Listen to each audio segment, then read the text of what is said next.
Hello, everybody. Welcome to Midweek. Glad you could join us this week. This is, if you're a sports fan, this is a pretty fun week. Now, I know it's not the Super Bowl, it's not the World Series, but it's Ryder Cup. Now, if you don't know anything about golf, or you just don't like golf, or frankly, you just don't like sports, or you hate sports, well, bear with me. We're going to get to the essence of it, but I'm going to start with Ryder Cup. Why do I like Ryder Cup? Well, you might even say, what is it? Oh, it's United States against Europe. Why do I like it? Well, for a couple of reasons. I like golf. I actually even like watching golf. But what I really love is when an individual sport like golf becomes a team sport. And this week, it goes to levels that you can't imagine. These guys, there's 12 on each side, 12 American, 12 European, and they're playing Bethpage Black, and they are going to, it's for all the bragging rights in the world on golf. But the thing that amazes me is that these guys who spend almost all of their time playing this individualized sport become a part of a team. How does that happen? Well, they're playing for a country, they're playing for Europe. And these guys, it's so much fun for me to watch because they're normally pretty staid. They're kind of, quiet demeanor. And all of a sudden, they're running around like a bunch of 13-year-olds who just won the World Series. They're slapping high fives and they're acting like a team. And I realize that part of the reason I love Ryder Cup is because why I love the church, why I love the family is, and frankly, why I love sports, because I love teams. I love teams. I love people that learn how to play together. I love teams that learn how to excel together. I love families that release each other's strengths and protect each other's weaknesses. I love churches that esteem special gifts. And so when I'm watching the Ryder Cup, the entirety of my joy is watching teams play. It's just like our church. What do I see? Well, number one, I see affirmation. I see guys that are cheering for each other that normally don't cheer for each other. They're playing against each other. And man, they're on the edge of the green and they're like leaning forward. And if a guy's, kind of had a bad hole, he's coming alongside and going, "You can do it. You got this." And they're affirming and just always again, kind of speaking to their strengths. Scotty, your putting is amazing. Your approach shots. And they have this sense and commitment of affirmation. That's what makes for a great family. You know it. You know that family culture where it's not cynical, you're not putting each other down, you're not in competition. You're speaking about all their uniqueness, all their efforts, their loyalty. That's affirmation. That makes a great family, makes a great church. Another thing that I think I'm going to see is trust. They're going to trust each other. They're going to trust that they're going to give their best.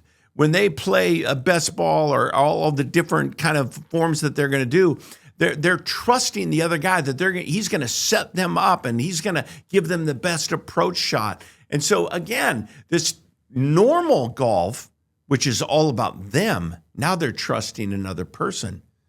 They're taking the strengths of DeChambeau and saying, "Man, you can drive to the moon and back."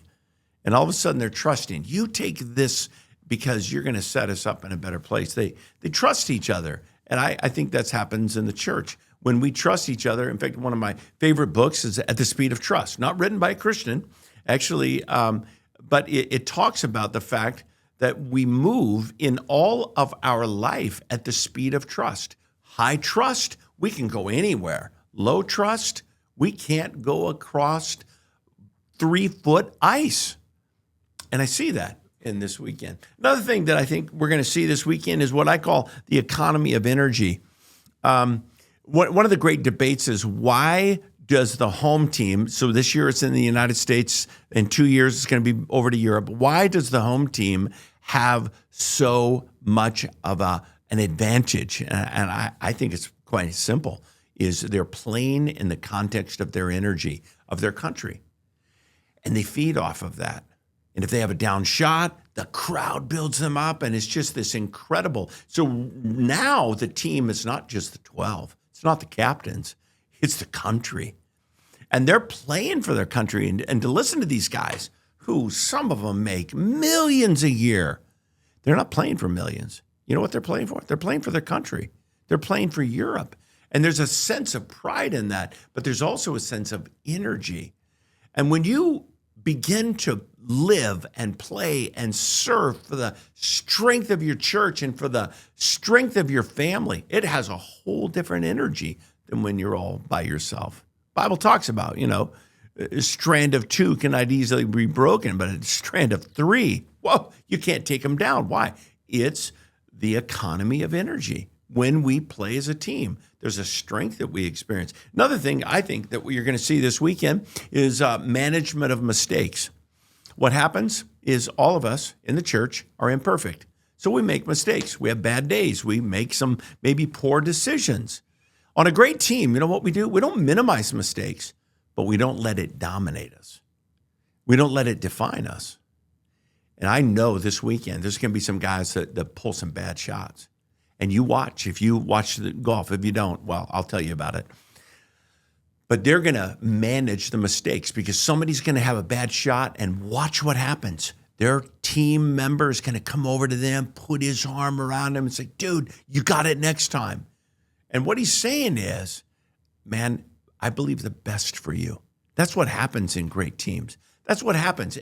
How many times have you seen a great dad come alongside his son or his daughter, and they've kind of laid an egg on some athletic event, and dad comes out there, mom comes out there and says, you got this, turn this thing around. And it's the management of mistakes. You do that in a team because sometimes, to be honest with you, when you're by yourself, you don't have the ability to talk yourself out of the funk. You're kind of like down on yourself, and you need somebody to come along and say, hey, no. You keep going. I think another one is what we call open communication. It's just this masterful week. They're having all kinds of conversations. They're having all kinds of times where they're spending time together and they're talking. What twosome goes out, and that's what happens in a great church. Is we lead with our strengths. And we let people who are gifted in certain areas, and we esteem people, and it all takes that open communication. It's the reason why I like the Ryder Cup. In a weird way, it's because the Ryder Cup reminds me of the church. I know that you're thinking, it's a stretch, Pastor. It's really not. What I love most about the church is a team of people under the leadership of Christ making a difference in the world. And together, we're infinitely better. I can't wait to watch the Ryder Cup. I know Sunday, man, I'm going to be here. Don't worry about it. We're going to all be here worshiping God, and it'll be there when we get home.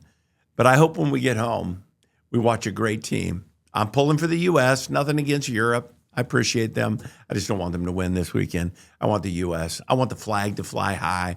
I want Scotty Scheffler to win 4 or 5 points. I want DeChambeau to drive the ball 400 yards. I want the U.S. to win. Why? Because I love our team. And I want our church to win because I love our team. And I want your family to win because I love your family. This weekend's going to be about team. That's why I love it. I hope you have a great, great week. We're going to be back this weekend. Again, all about heaven. And we're looking at the new heaven. What's heaven going to be like this weekend? You want to read ahead? You find yourself in Revelation chapter 21. And we're going to do our best to explore all this beautiful place that God has in store for you. Hope you have a great week. I love you.